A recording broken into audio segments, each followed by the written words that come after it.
안녕하세요. 오늘도 와 주셔서 감사드리며 그럼 오늘의 사연 바로 소개해 드리겠습니다. 아이 아침 밥상이 이게 뭐야? 난 꼭 밥이랑 국이 있어야 된다고 몇 번을 말해. 여보, 나도 아침에 출근 준비하느라 진이 다 빠진다고. 그냥 대충 먹자. 아이씨, 진짜 당신이랑 나랑 같아. 나는 30년 넘게 이렇게 안 살아서 꼭 잘 챙겨 먹어야 된다니까. 아침부터 남편의 짜증 섞인 목소리가 흘러나왔습니다. 연애 때부터 어느 정도 옛날 마인드를 갖고 있다는 건 알고 있었지만 이 정도인 줄은 꿈에도 상상을 못했죠. 아마도 연애 때는 제 눈에 콩깍지가 제대로 쓰였던 것 같네요. 요즘이 어느 시대인데 같이 맞벌이를 하는 부인한테 아침부터 국과 밥을 내어오라고 한답니까? 다른 사람이 들으면 정말 기가 찰 노릇이었겠지만 저는 그래도 최대한 남편을 이해해 주려고 노력했습니다. 저도 제가 살아온 방식이 있는 것처럼 남편도 분명히 남편이 살아온 방식이 있었을 테니까요. 남편은 30년이 넘게 아침밥을 그렇게 챙겨 먹어 왔었고, 밥을 먹지 않으면 무슨 큰일이라도 나는 것처럼 생각하고 있던 사람이랍니다. 저와 연애를 할 때 바닷가로 놀러 갔을 때도 제가 늦잠을 자고 있는 사이에 혼자 나가서 아침밥을 사 먹고 왔을 정도라고 하면 말 다 한 거죠.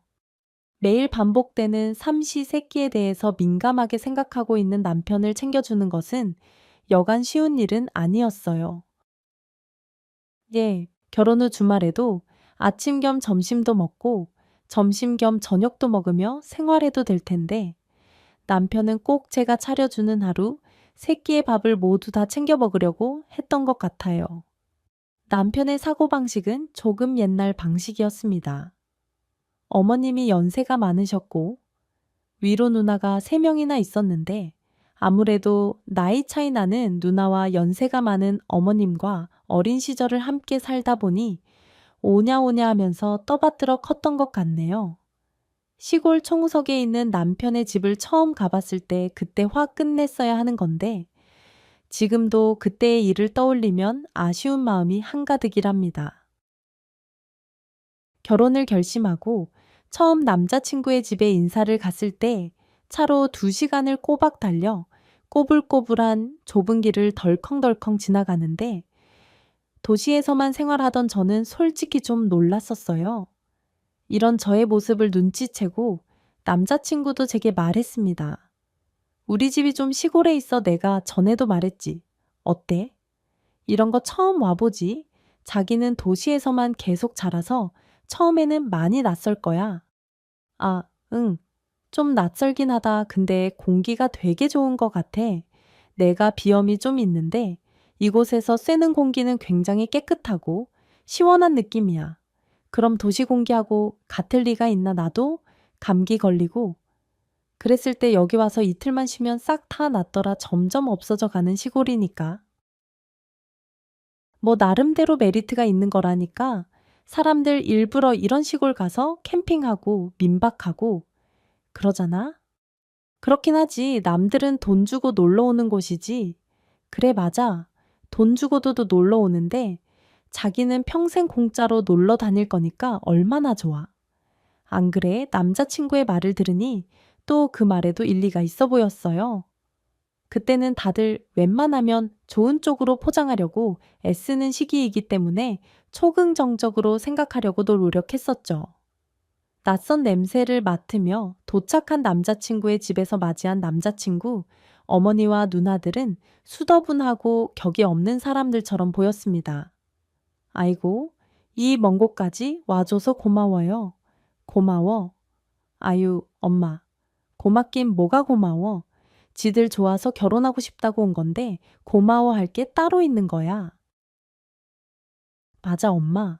누가 고마운지는 알아봐야 하는 거지. 사람은 겪어봐야 아는 거라니까. 안 그러냐, 남동생아? 아이 누나들 왜 그래? 정말 그런 농담하면 내 여자친구는 진짜인 줄 알아. 그만큼 착하고 순수하다고. 그러니까 농담 그만하고 잘 좀 해줘. 안녕하세요. 처음 뵙겠습니다. 박지혜라고 합니다. 반가워요. 오늘 내 남동생 결혼할 여자 온다고 해서 나랑 내 동생들이 먼 곳에서 일부러 온 거예요. 얼마나 기다렸다고. 우리 집이 좀 시골에 있긴 하지만 요즘은 이런 시골이 더 대세라고 하더만 어때요? 공기 좋죠. 네, 공기 좋아요. 이런 곳 돈 주고도 놀러 다니는 곳이니까 귀하게 생각하고 자주자주 와요. 저 집에 도착하니 남자친구의 3명이나 되는 누나 중에 2명이 와 있었고 연세가 조금 많으신 남자친구 어머니도 계셨습니다. 남친 어머니는 허리가 약간 구부정하신 모습이셨는데 하도 고생을 하고 농사일을 하시다 보니 이렇게 되었다며 처음 보는 제게 하소연까지 하시더군요. 누나들이 많다는 사실은 처음부터 알고 있었지만 막상 이렇게 한 집안에서 만나게 되니 많이 부담스럽기도 했습니다. 처음 보는 제게 거리낌 없이 말을 편하게 하셨고 며느리들은 어떻게 해야 된다는 식의 말을 했는데 그런 것들이 제게는 좀 불편하게 느껴졌어요. 특히 둘째, 누나는 막내 남동생의 결혼만을 손꼽아 기다렸다고 하면서 집안에 있는 모든 행사에 적극적으로 참여했으면 좋겠다는 말도 했습니다.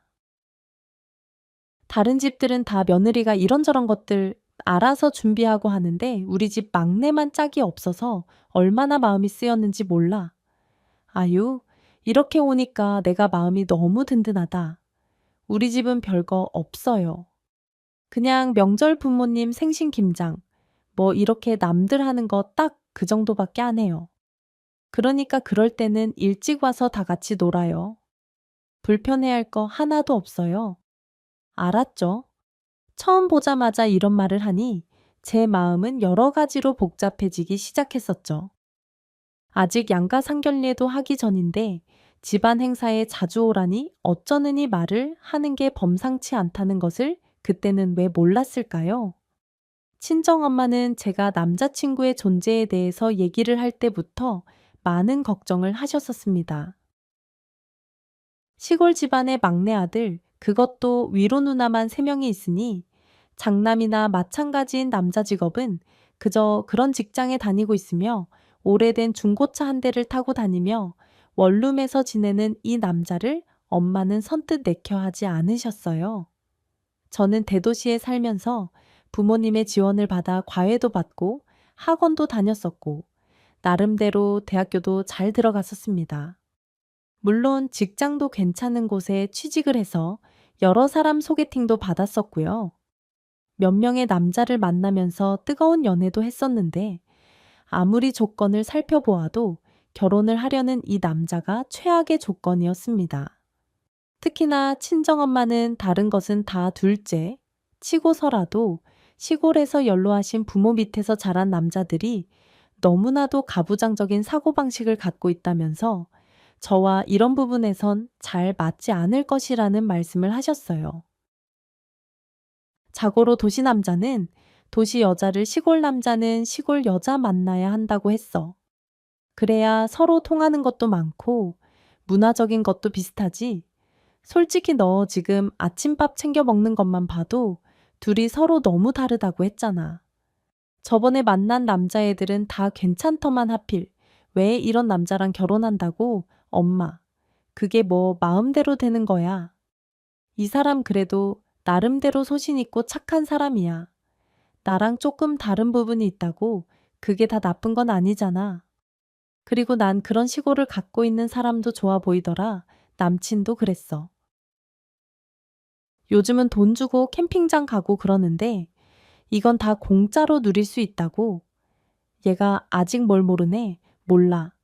그만큼 네가 할 일이 얼마나 많은 줄이나. 알아 몰라도 한참 모르네. 엄마는 영별로다. 아니 왜 멀쩡하게 너처럼 비슷한 환경에서 자란 사람들 많은데 왜 꼭 그런 놈을 골라가지고는 3명의 신우등살도 만만치 않을걸? 아니야. 그냥 다 편하게 해주신다고 했어. 다들 가정 꾸리고 사느라고 별로 관심도 없다고. 그냥 난 뭐 내 가족만 편하게 지키고 살면 되는 거 아니야? 친정엄마는 저를 무척이나 답답해 하시더군요.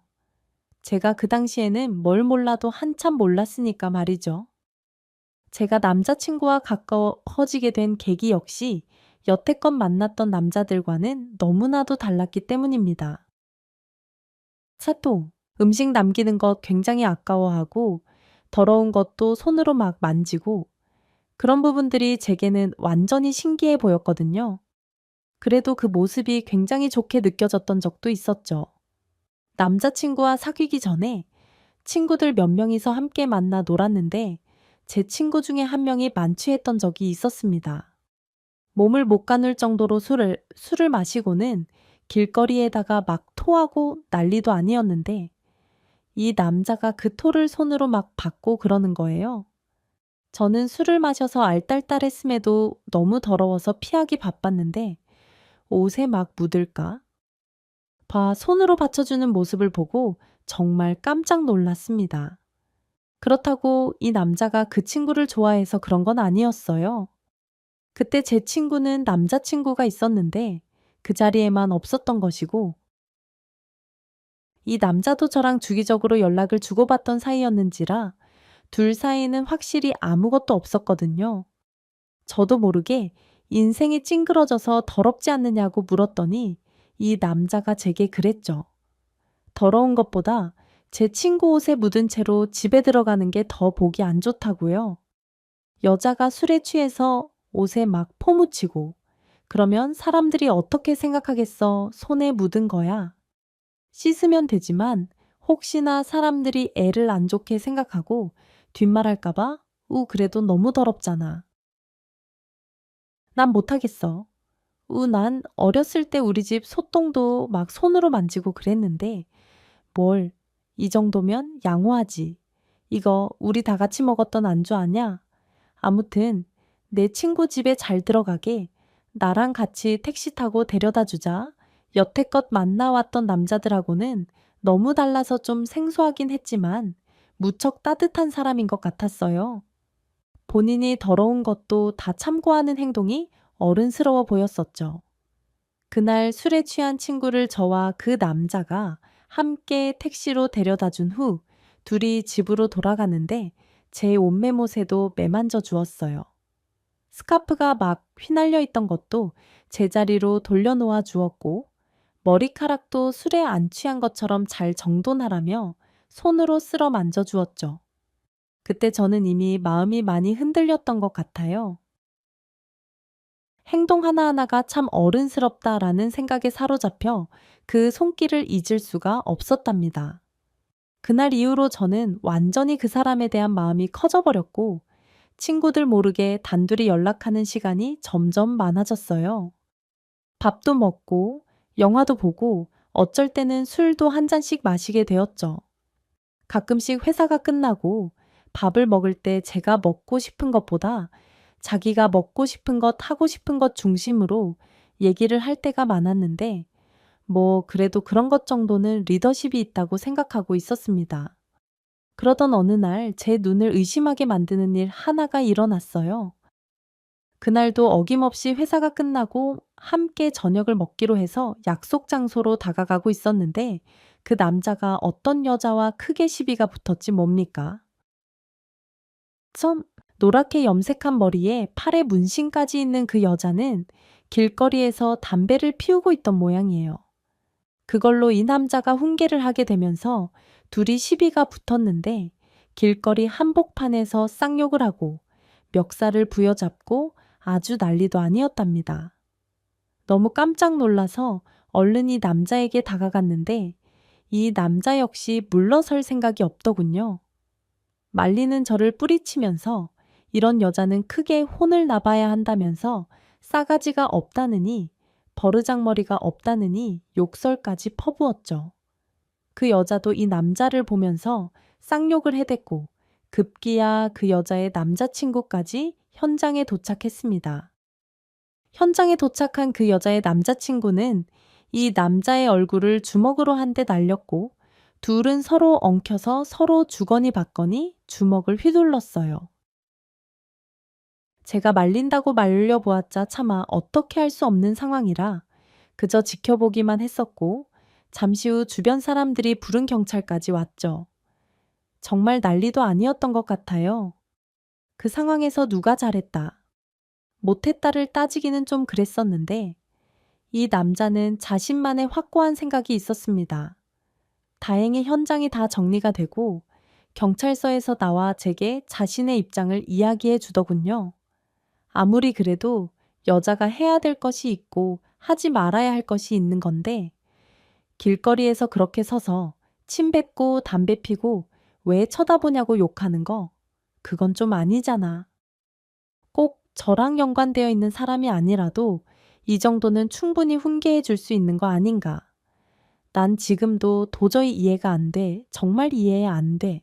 그러게 좀 그렇긴 한데 지금은 시대가 많이 바뀌었잖아. 옛날 시대도 아니고 길거리에서 담배 피우는 여자가 어디 한둘이야. 그런 거 보고 계속 화내고 싸움까지 할 필요 없는 것 같아. 그러니까 앞으로는 난 앞으로 또 이런 일이 있어도 계속 이렇게 똑같이 할 거라고. 아무리 그래도 그렇지. 어디 그딴 짓을 하고 말이야. 사람을 째려보고 욕하고 일단 진정해. 얼굴도 엉망이고 여기 피 좀 봐. 병원부터 가자. 얼른 병원 가서 아까 맞은 거 이거 상처 치료받고 그러자고.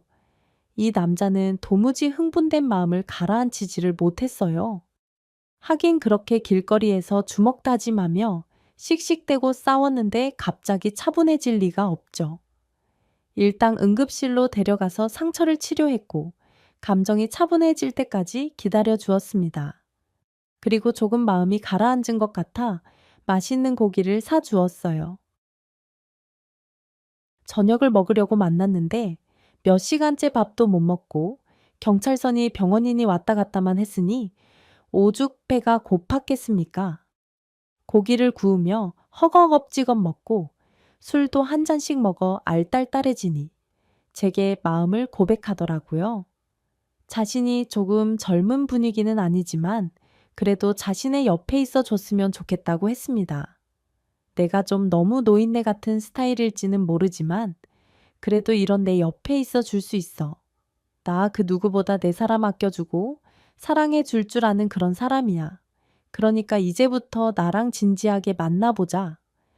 이 사람의 고백에 저도 모르게 그만 마음이 활짝 열려버렸고 그날 이후 저희는 연인 관계가 되어 있었어요. 다 큰 성인 남녀가 서로의 마음을 표현하고 난 이후부터는 진도가 쭉쭉 잘 나갔었죠.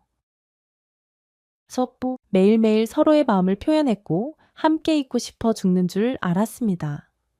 본격적으로 연애를 시작하고 난 이후부터 저는 남자친구의 보호 아닌 보호를 받게 되었던 것 같아요. 자유롭게 홀로 지내던 때하고는 조금 다르게 무언가 통제받는 느낌이 들었고 남자친구는 보고를 하기를 원했죠. 물론 서로 좋아하는 사이였기 때문에 저의 모든 것을 궁금해하는 것은 이해가 되었지만 때로는 남자친구의 이런 부분이 조금 불편하기도 했었어요. 하루는 제가 회사에서 끝나고 회사 사람들과 회식 자리에 갔었는데 핸드폰 배터리가 꺼져서 연락이 안 되는 날이 있었습니다. 남친에게는 당연히 회식을 한다고 말을 했던 상태였고요. 터리, 장소와 시간까지 알려주었는데 그 뒤로 연락을 못하게 되었고 1차 회식이 끝나고 그 주변에 있는 나이트클럽으로 2차 회식을 갔었는데 남자친구가 딱 나타났지 뭡니까? 저는 너무 깜짝 놀라 남자친구를 바라보며 얘기했죠. 어머, 여기는 어떻게 알고 온 거야? 정말 깜짝 놀랐어. 네가 연락이 안 돼서. 그런 거 아냐? 걱정돼서. 여기 주변 다 뒤졌잖아. 아, 그게 핸드폰 배터리가 다 되어서 꺼졌었어. 나 찾았어. 미안해. 어디를 가면 간다 말을 해야 될 거 아냐? 니네 회사 직원들 중에서도 남자들 득실거리는데 아무 말 없이 이럴 거야. 내가 걱정한다는 건 생각도 안 해봤어. 시간이 얼마 안 흘러서 그렇게까지는 생각 못 했는데 정말 미안해. 남자친구는 무척이나 화가 나 있는 상태였고 감정을 좀처럼 추스르지 못하더라고요. 저는 어쩔 수 없이 그런 남자친구와 함께 그곳을 빠져나왔고 조용한 곳으로 가게 되었습니다. 가는 내내 아무 말도 하지 않던 남자친구는 잠시 후 누군가에게서 전화를 받았는데 다름 아닌 남자친구의 누나인 듯 했어요. 누나. 찾았어. 근처 나이트에 있더라고. 한참을 아주 다 헤매고 다녔네. 걱정 말고. 자, 누나가 3명이나 있다는 것은 알고 있었지만 이 정도로 가까운 사이인 줄은 몰랐어요. 더군다나 사귄 지 얼마 되지도 않은 제가 나이트에서 회식을 이어간다는 얘기까지는 왜 한 건지 이해가 되지 않았습니다. 저는 남자친구에게 따져 물었지만 남자친구는 오히려 제 탓을 하면서 제게 문제가 있다는 식으로 말을 하더군요. 그러니까 네가 연락이 안 돼서 그런 거 아냐? 내가 오죽하면 우리 누나한테 물어봤겠냐? 우리 누나들은 너처럼 나이트 다니고 그래 보질 않아서 지금 엄청 큰일이라도 난 줄 알고 있다고 뭐 내가 무슨 나쁜 짓 한 것처럼 말하는데 회식하고 나이트 가는 거 누구나 다 하는 거잖아.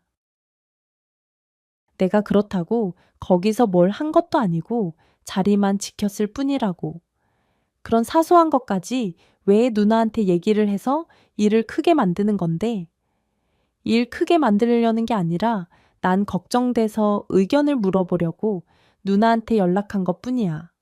왜 이렇게 오버를 해? 남자친구의 의견에 절대로 동의할 수 없던 저는 대판 싸우게 되었고 며칠간 냉전 상태가 되었습니다. 말도 안 하고 연락도 받지 않고 며칠을 버텼는데 그러면서 제 마음이 너무나도 편하지 않더라고요. 시간이 지날수록 제게 연락이 오는 남친에게 저도 연락하고 싶어 참기가 힘들었고 보고 싶은 마음마저 들었어요. 제가 무슨 걱정거리라도 있는 것 같은 눈빛을 하고 있으니 회사 언니가 제게 무슨 일이 있느냐고 물었고 저는 남친과 있던 일에 대해서 다 이야기를 해 주었습니다. 회사 언니는 제게 걱정 어린 말을 했죠. 사고방식도 너무 고리타분한 데다가 누나한테 이런저런 사소한 일까지 다 말을 하니 이건 앞으로도 절대로 행복할 수 없는 부분이라고 말이에요. 누나가 한 명만 있어도 싫은데 3명이나 있는 집안의 막내 아들이니 앞으로 연애건 결혼이건 쉽지 않을 것이라고 했습니다. 저는 그때까지만 해도 정말 그런 것들에 대해 아무것도 몰랐기 때문에 사태의 심각성을 잘 알지 못했어요. 나중에 엄청나게 피곤한 일이 생길 줄은 꿈에도 상상하지 못했죠. 남자친구는 며칠 동안 제게 진심을 다해 사과를 했습니다. 연락을 받지 않는 제게 장문의 메시지도 보내고 음성 녹음도 남겨두었죠. 이번 기회에 단단히 버릇을 고쳐놓아야 한다는 회사 언니의 말을 듣고 저도 마음을 굳게 다짐했지만 아무래도 저는 남자친구를 너무 좋아했었나 봅니다. 저온이 얼마 가지 않아 회사 앞으로 찾아온 남자친구와 술 한 잔을 하며 화해를 하게 되었죠. 그 후로 저희는 더욱더 가까워졌어요. 남자친구도 저도 회사를 다니며 피곤한 일들을 서로 얘기하며 스트레스를 풀었고 맛있는 것도 함께 먹으며 서로의 미래에 대해 진지하게 이야기들을 나눴습니다. 특히 남자친구는 어른스럽게 제게 이런저런 조언들을 해주었는데 그런 부분은 참 따뜻하게 느껴졌죠.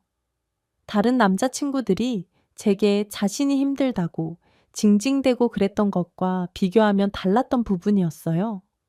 그런 남자친구와 자연스럽게 결혼까지 생각하게 되었는데 그 소식을 들은 회사 언니에게 잔소리를 엄청 들었던 기억도 납니다. 남친 누나가 3명이라며 게다가 시골에 홀어머니도 계시고 미래에 대해서 생각해보고 내린 결정이야. 난 네가 정말 친동생 같아서 해주는 말이야. 아이 뭐 그렇긴 한데 저희 둘이 사는 거에 문제가 될 게 있을까요? 누나들도 어머님도 각자 다 자기 인생 사시면 되는 거 아니에요? 저희 부모님은 절대로 저희 문제에 관여 안 하시는데 당연하지.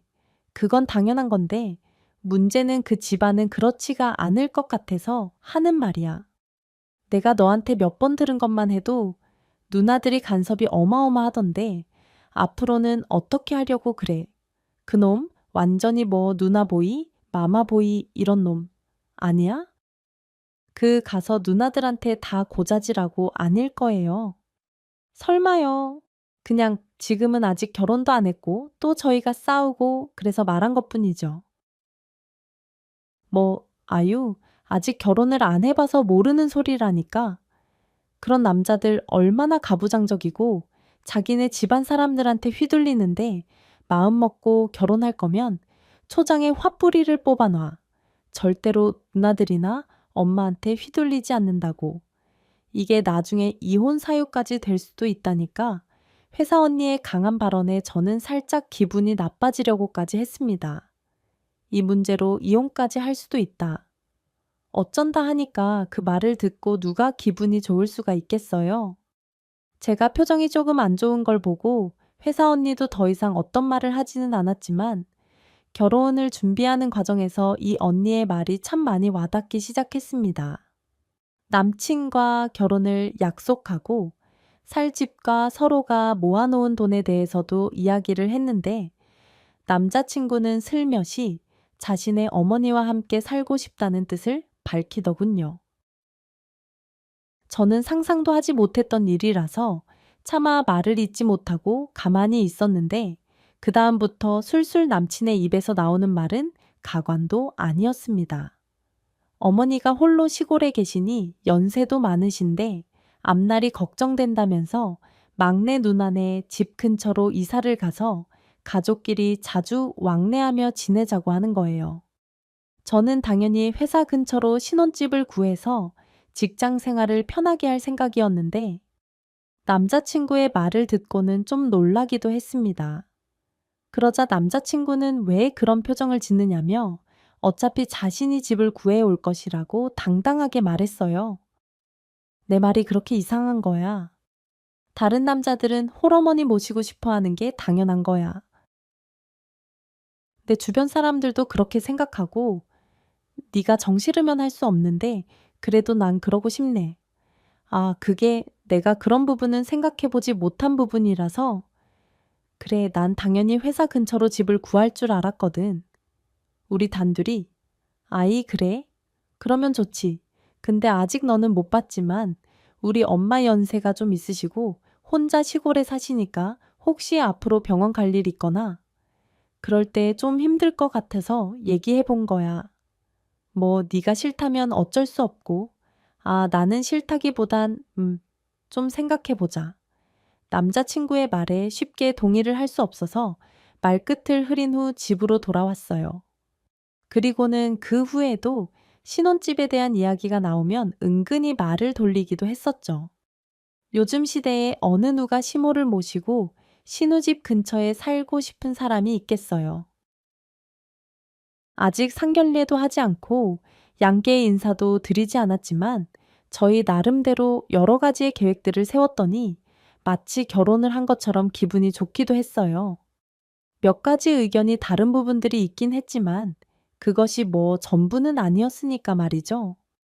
그러던 어느 날 남자친구가 테이블 위에 핸드폰을 두고 잠시 화장실을 간 사이에 남편의 전화기에 어마어마하게 메시지 폭탄이 오더라고요. 제가 보려고 한 건 아니었지만 계속 울려대는 남자친구의 핸드폰 소리가 시끄러워 끄려고 했다가 남친의 누나가 보내는 메시지의 내용을 보게 되었습니다. 그 안에는 앞으로 결혼을 하면 어떻게 해야 된다는 둥, 엄마를 모시고 살아야 한다는 둥 하면서 무조건 저를 설득하라는 말들이 가득 담겨 있었죠. 참 걔가 어떻게 나오는지 보고 나한테 말해줘. 요즘 것들은 하도 머리 굴리는 걸 좋아해서 어떻게 하면 술술 빠져나갈 생각만 하니까. 그리고 내가 시키는 대로만 하면 엄마 모시고 함께 살 수 있을 거야. 엄마가 하나밖에 없는 아들이랑 살겠다고 벌써부터 신나셨어. 내 말 명심해라.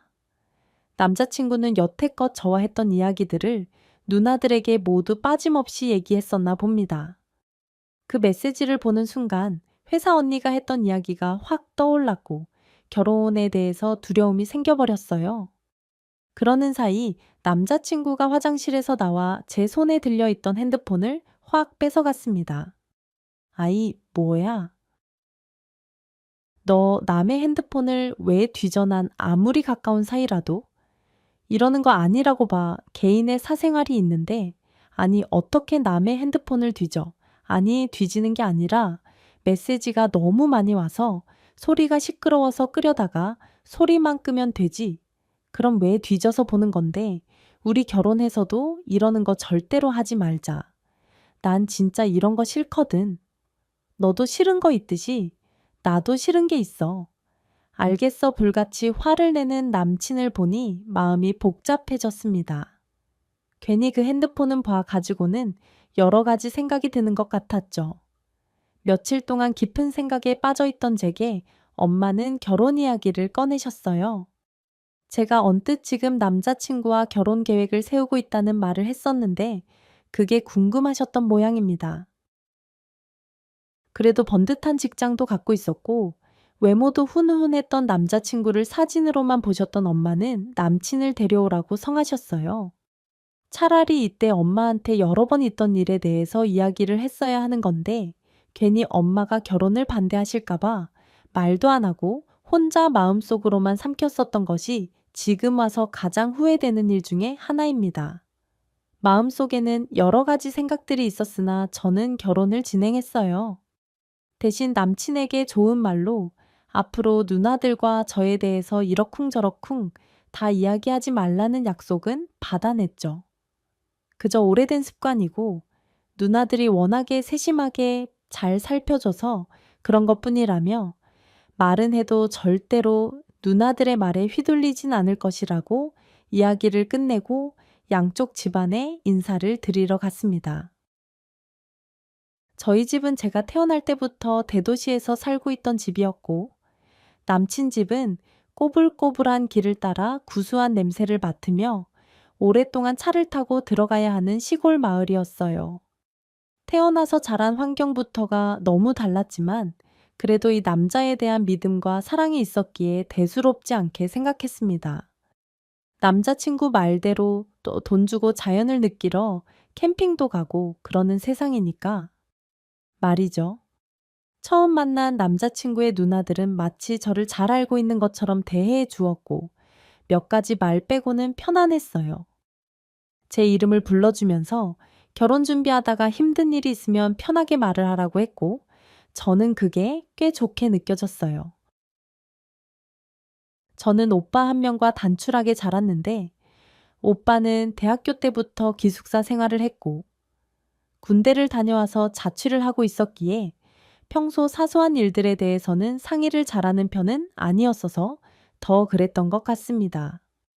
우리 엄마가 좀 연세가 많고 그래서 요즘 스타일은 아니어도 얼마나 좋으신 분인데 세상 법 없이도 사는 분이 우리 엄마야. 네?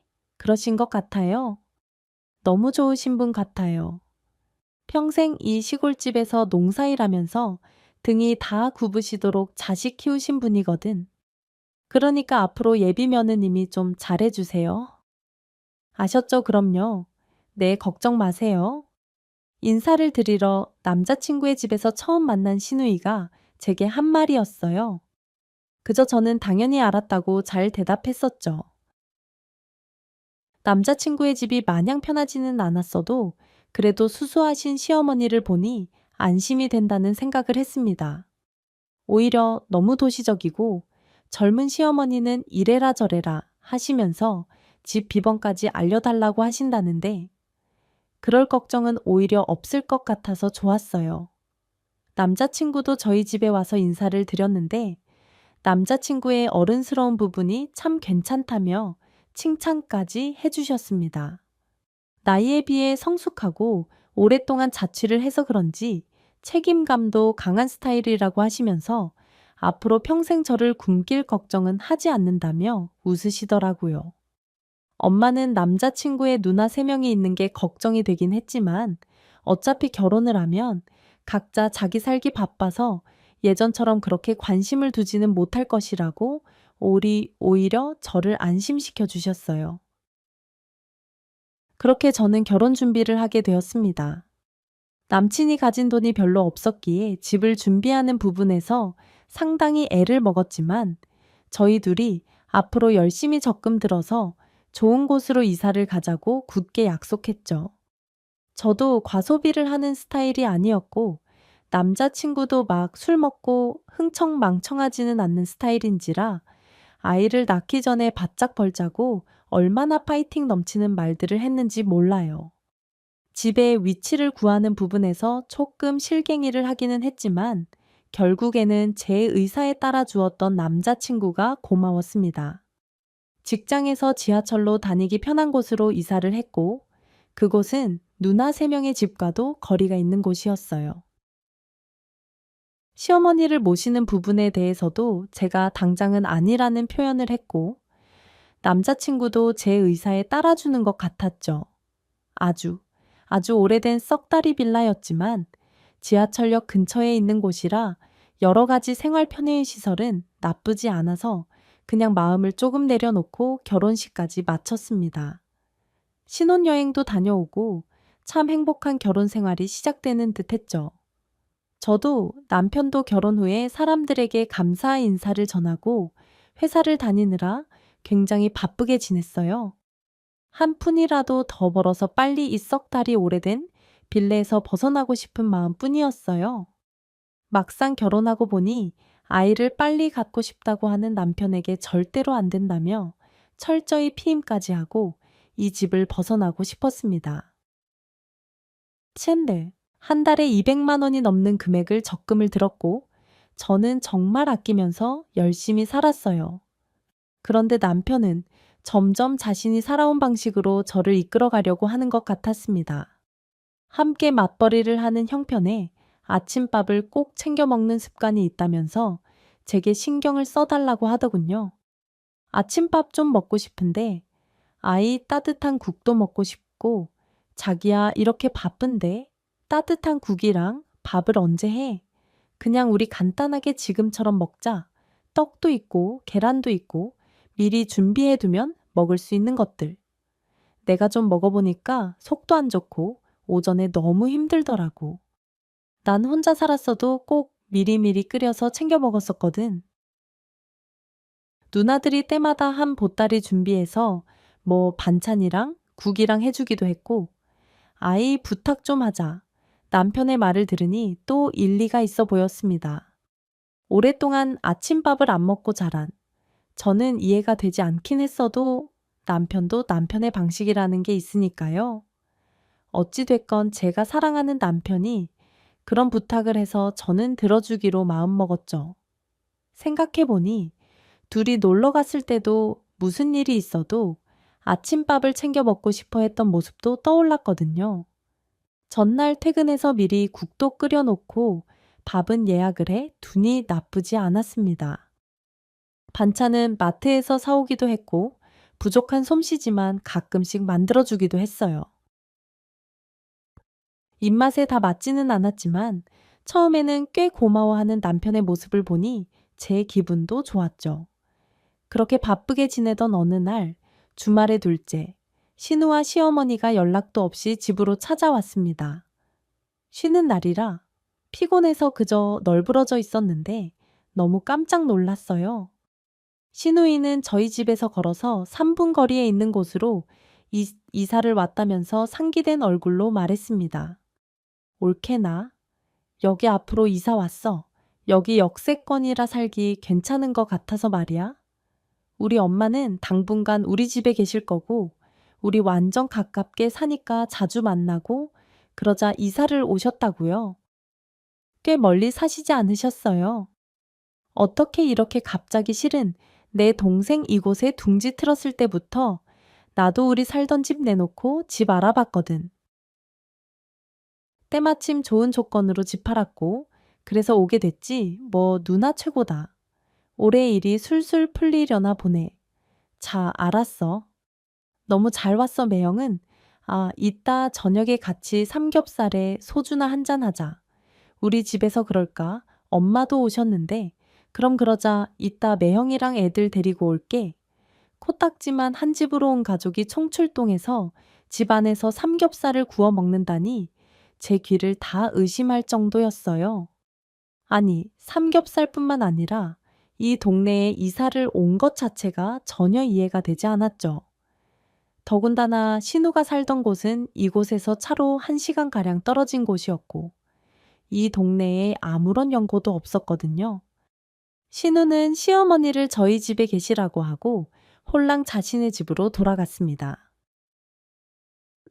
주말에 좀 쉬려고 잠옷바람으로 널브러져 있던 제게는 모든 상황들이 너무나 황당했어요. 시어머니는 굽은 허리로 집 안 이곳저곳을 둘러보시며 급기야 냉장고 문까지 열어보셨습니다.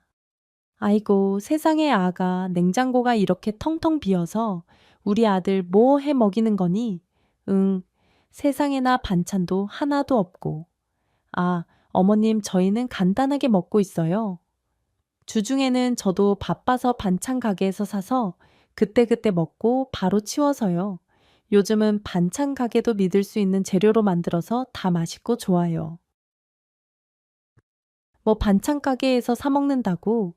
아이고, 나는 남편을 하늘로 알고 애 키우며 농사일까지 해도 항상 칠첩반상은 기본으로 차렸는데 어쩌다 우리 아들이 이런 대접을 받는다니? 아이고, 맞아, 엄마. 나 정말 혼자 자취할 때도 엄마랑 누나들이 챙겨준 걸로 잘 먹었는데, 아유, 오히려 결혼해서 밥을 제대로 못 얻어 먹는다니까 엄마가 나 좀 해주라. 우리 집에서 나 좀 챙겨줘. 누나도 왔다 갔다 하면서 챙겨주면 딱 되겠네. 그래야 쓰겄어, 우리 아들. 이러다가 건강 안 좋아지겠네. 시어머니의 말을 듣고 어이가 없어서 남편의 얼굴을 바라보았어요. 남편은 저는 아랑곳하지도 않고 시어머니에게 저희 집에 있으면서 밥을 차려달라고 오히려 더 성화였죠. 너무 기가 막혔지만 시어머니 앞에서 화를 낼 수도 없는 노릇인지라 급한 대로 방으로 들어가 옷을 갈아입고 매무새를 단장했습니다. 시어머니는 계속 궁시렁거리시더니 남편을 데리고 시장을 간다고 하셨죠. 시장으로 간 남편에게 배신감이 너무 들어서 혼자 이런저런 생각들을 하게 되었어요. 그리고 문득 남편이 결혼해서 시어머니를 모시고 신우집 근처에서 살자고 했던 말이 떠올랐습니다. 제가 그때 싫은 내색을 해서 제 말을 들어주는 것 같더니만 결국은 이렇게 시누이를 저희 집 근처로 이사 오게 만들고 시어머니를 모시려는 작정을 한 것 같아 열이 받더라고요. 이따 저희 집에서 신우네 가족들까지 몽땅 다 모여서 삼겹살을 구워 먹을 것을 생각하니 너무 화가 나서 미쳐버릴 것 같았습니다. 신우네 3남매의 신우 남편까지 오면 안 그래도 좁디 좁은 이 집에 기름이 다 튀고 정신이 하나도 없을 게 뻔했으니까요. 한숨이 절로 나오는 상황에서 일단 저는 친정엄마에게 전화를 걸었습니다. 신우가 이사를 왔다는 얘기까지는 하지 않았고 시어머니와 신우가 집으로 왔다고 말씀을 드리니 그래도 어른들이 집에 오셨으니 최대한 신경 써서 밥도 차려드리고 해야 한다고 하시더라고요. 어차피 결혼하면 시댁 식구들은 아들 집이라고 생각하고 편하게 올 수도 있을 것이라고 하면서 말이죠. 그러게 엄마가 환경이 다른 사람이랑 살면 힘들다고 한 거잖아. 시골 사람들은 우리 같지 않다니까. 엄마는 너네가 어떻게 살아도 니들 살림이니까. 신경 쓰지 않고 싶은데 시댁 사람들은 또 그게 아닐 수도 있잖아. 어쩔 수 없는 부분이니까. 최대한 이번에는 좋게 밥 차려드리고 해야지 어쩔 수 있겠니? 친정엄마의 말대로 저는 그날은 최대한 마음을 고쳐먹고 시어머니와 신우 가족에게 잘해주려고 애를 썼습니다. 그래도 남편을 낳아주신 어머니고 보살펴줬던 누나니까 당연히 제가 잘해줘야 할 사람들이라고 몇 번이나 다짐했는지 몰라요. 온 집안에 고기 기름이 다 튀었고 시누이 3남매들은 안방이고 뭐고 다 뒤져가면서 정신을 쏙 빼놓았지만 최대한 참았습니다. 저녁 시간이 그렇게 끝이 났고 시어머니는 저희 집에 주무시고 가신다고 하시더군요. 어쩔 수 없이 그러시라고 했지만 시어머니는 그날 이후 며칠이 지나도 집으로 가지 않으셨어요. 일주일가량을 저희 집과 신우 집을 왔다 갔다 머무신 이후에 주말이 되니 제 남편에게 집에 데려다 달라고 하시더군요. 토요일이라 차가 엄청 막히는 날이었지만 남편은 당연히 시어머니를 모셔다 드려야 한다며 집을 나갔고 하루를 자고 일요일 늦음하기 돌아왔습니다. 그 사이 저는 이 모든 것들이 다 이해가 되지 않기 시작했어요.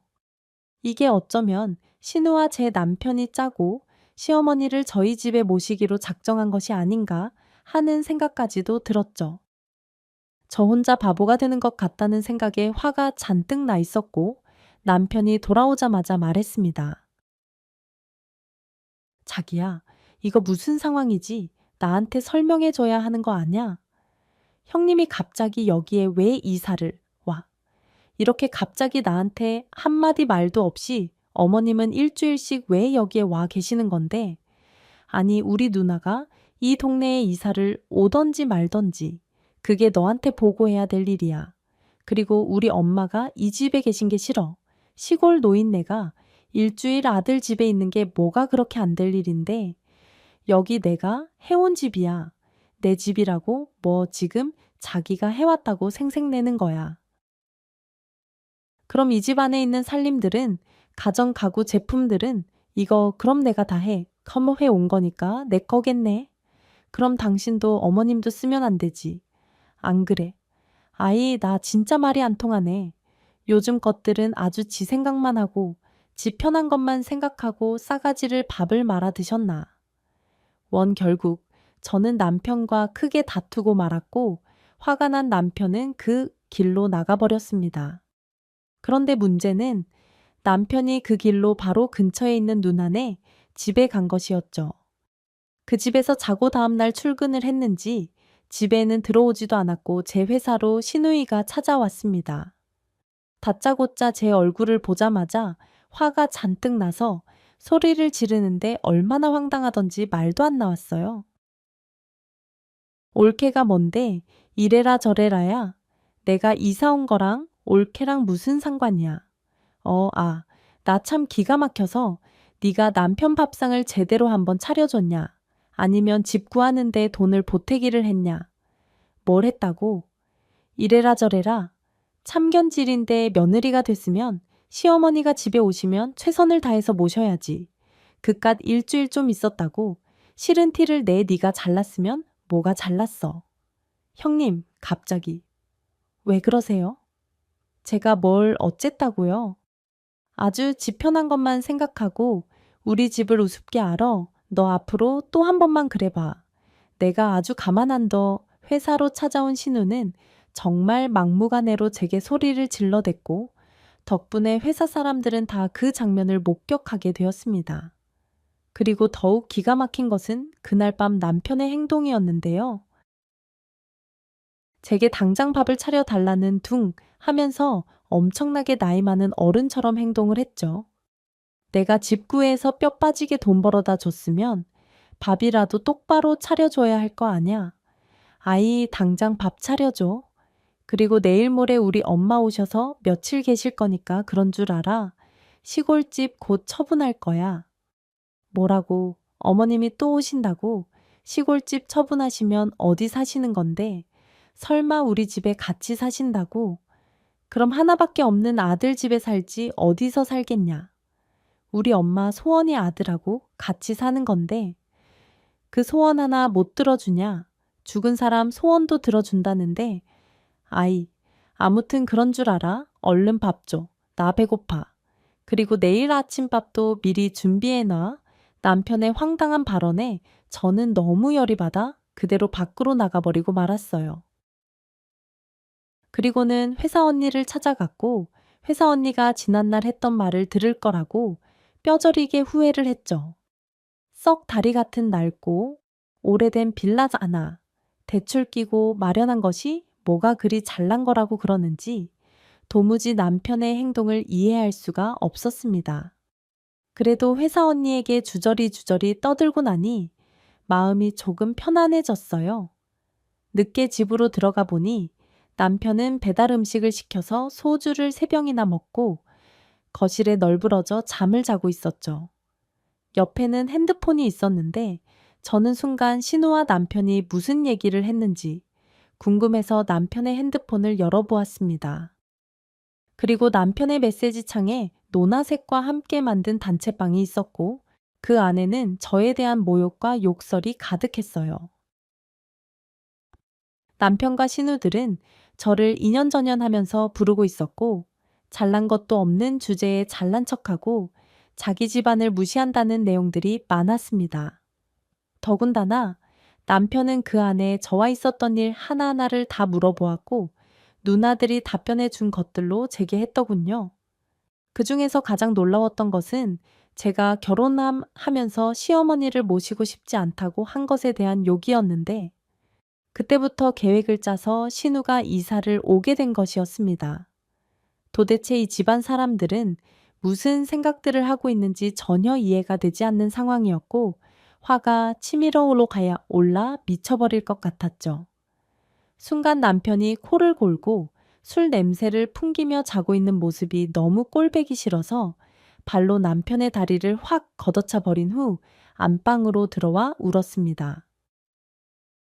아무리 울어도 속이 시원해지지 않았고 잠도 자지 못한 채 꼴딱 나를 세운 것 같았어요. 남편은 다음 날 아무렇지 않게 속이 좋지 않다며 제게 해장국을 끓이라고 했지만 저는 방에서 들은 채도 하지 않고 누워만 있었습니다.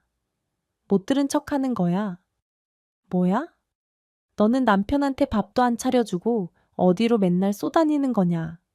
맞벌이 좀 한다고 잘난 척하기를 내가 말했지.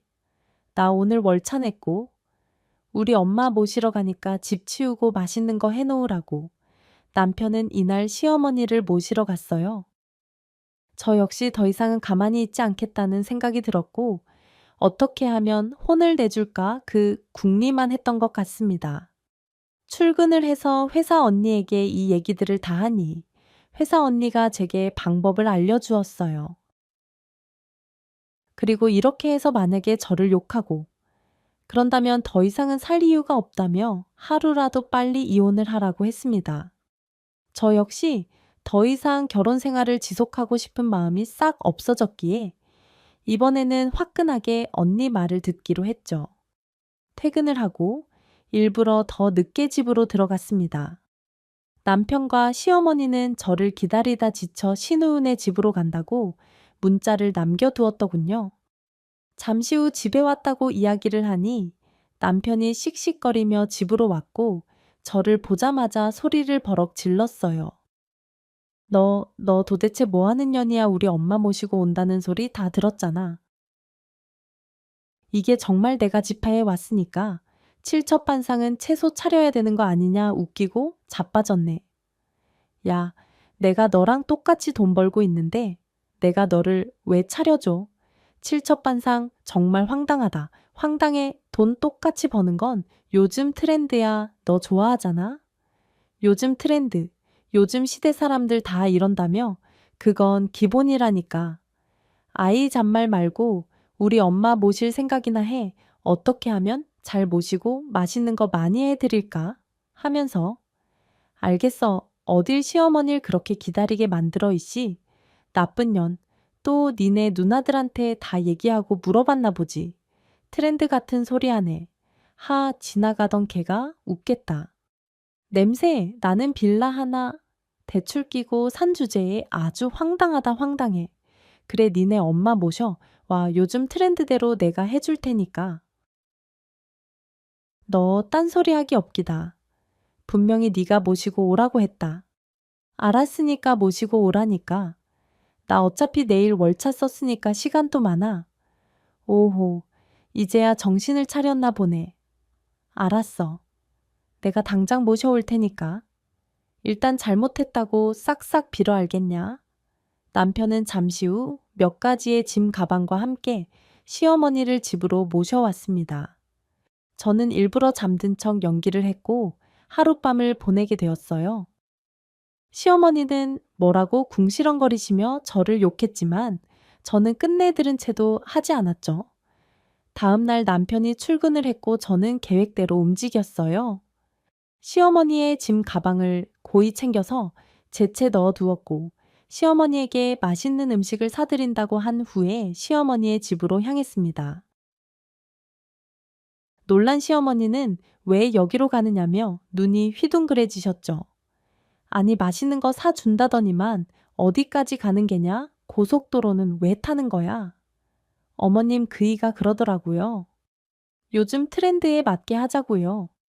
저보고 맞벌이 하는 게 요즘 트렌드라고 하길래 저도 요즘 트렌드가 어떤지 한번 보여드리려고요. 잠자코 계세요. 아니 뭐 트렌드가 뭔 소리요? 이게 도대체 무슨 말이냐? 시어머니는 계속해서 궁시렁거리셨지만 대꾸하지 않고 그대로 시어머니의 집에 다다랐습니다. 그리고 시어머니의 집 근처에 심호짐을 내려드렸고 시어머니에게 들어가시라고 하며 안전벨트를 풀어드렸어요.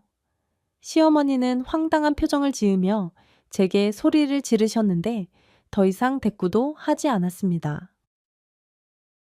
저는 시어머니가 내리자마자 바로 출발했고 남편과의 2차 전쟁을 준비했어요. 남편이 누나들과 저를 모욕한 내용들을 제가 다 갖고 있었고 이것만으로도 충분히 이혼 사유가 되었으니까 말이죠.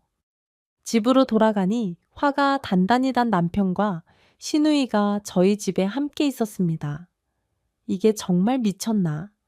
인연이 감히 네가 우리 엄마를 그렇게 해. 제가 뭘 어쨌는데요.